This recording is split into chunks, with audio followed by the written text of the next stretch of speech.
Assalamualaikum teman-teman. Halo, perkenalkan nama saya Dafa Herunisa. Saya dari Universitas Riau Kepulauan Batam dari program studi bimbingan konseling. Pada kesempatan kali ini saya akan mempresentasikan atau men-sharing ke teman-teman mengenai materi gangguan kecemasan. Nah, untuk teman-teman yang penasaran, stay tune ya.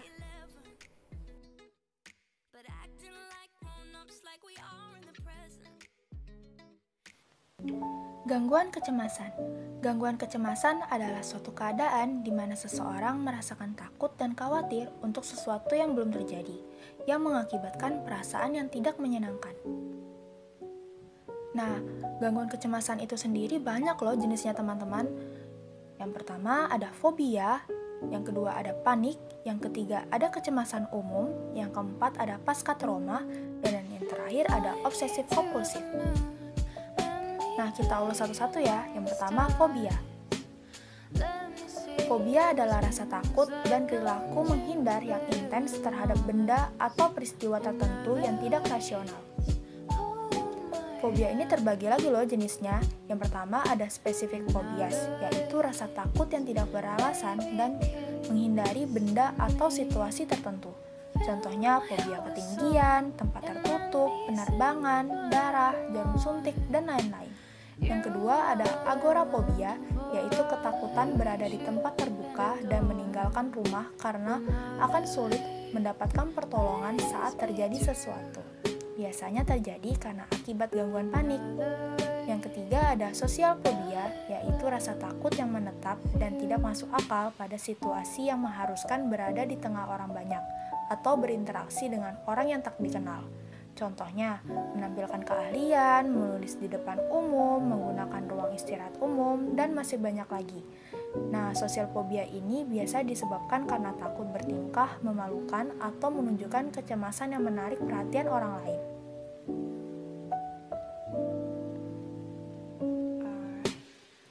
Nah, selanjutnya, gangguan kecemasan itu ada panik. Nah, panik adalah serangan yang mendadak dan tak diketahui penyebabnya, yang memiliki simptom-simptom seperti sulit bernapas, peningkatan kerja jantung, leher tercekik, berkeringat, pusing, kaku, serta rasa ingin mati. Nah, ada tanda-tanda kemunculan gangguan panik loh. Yang pertama ada depersonalisasi, yang mana munculnya persepsi tentang dirinya yang merasa kehilangan realitas dan rasa asing timbul pada dirinya sendiri, serta merasa dirinya keluar dari tubuh. Sedangkan derealisasi yaitu kehilangan rasa bahwa lingkungan sekitar nyata atau perasaan yang tidak realitas.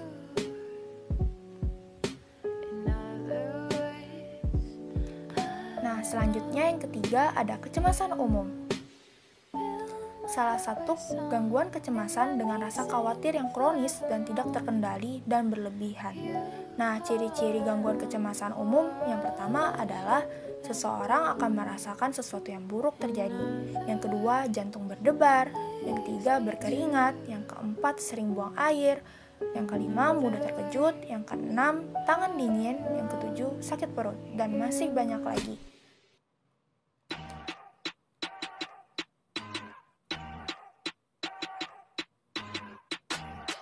Nah, yang keempat ada obsesif kompulsif, yaitu perasaan yang dipenuhi oleh pikiran yang menetap dan tak terkendali atau individu terdorong untuk mengulangi tindakan tertentu terus-menerus yang menyebabkan stres dan terganggu fungsi sehari-hari.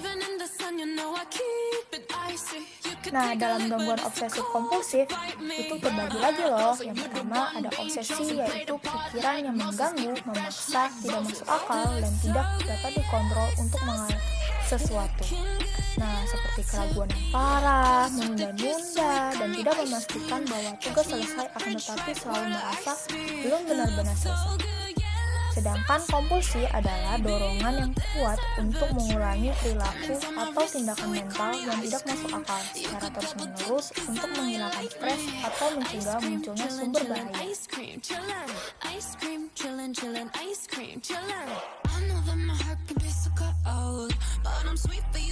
Nah, yang terakhir ada pasca trauma. Pasca trauma yaitu kecemasan yang berhubungan dengan kejadian traumatis seperti peperangan, perkosaan, atau bencana alam yang telah membawa trauma psikologi setelah peristiwa tersebut, yang membuat tumpunya respon pada dunia luar, merasa asing pada orang lain, kecenderungan untuk mudah terkejut, mimpi buruk, dan gangguan tidur lain.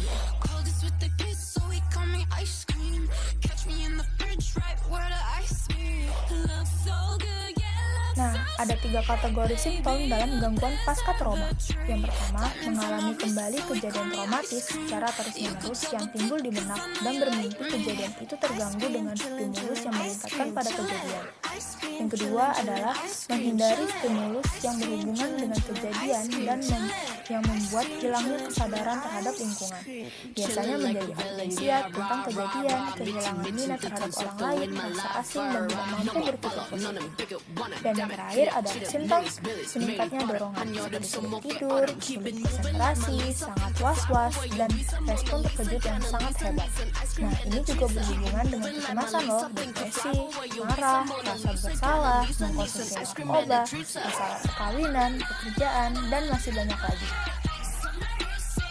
Nah, di sini kita akan mengulas tentang pendekatan, penyebab, dan penanganannya. Yang pertama ada psikodinamika, yaitu yang penyebabnya adalah konflik yang tidak disadari antara id, ego, dan superego.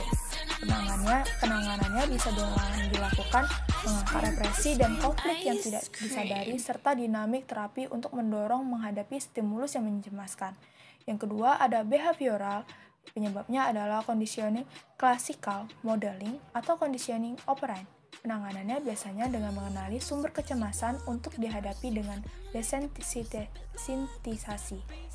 Yang ketiga ada kognitif, yang penyebabnya biasanya adalah persepsi yang berlebihan tentang bahaya dan rasa tidak mampu mengendalikan situasi.